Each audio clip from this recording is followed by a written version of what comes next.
সারাদিনের কাজকর্ম তো আমাদের করতেই হয়। তো তার ফাঁকেই আমি কিন্তু ২ টো জিনিস বাড়িতে বানিয়ে রাখলাম।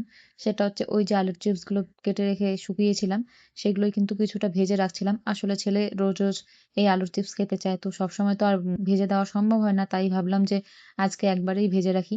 তো আলুর চিপসগুলো কিন্তু অনেকগুলোই ভেজেছিলাম। আর এই যে দেখছো এগুলো কিন্তু কাজু বিস্কুট।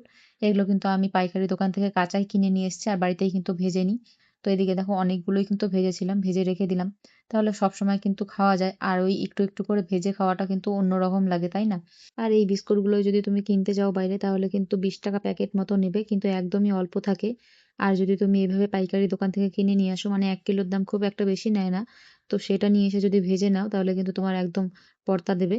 তো যাই হোক এদিকে দেখো আলুর চিপসগুলায় কিন্তু লঙ্কার গুঁড়ো আর হচ্ছে লবণ দিয়ে ভালো করে মেখে নিলাম। তারপর কিন্তু একটু ঠান্ডা করে নিয়ে বয়মে ভরে নিলাম।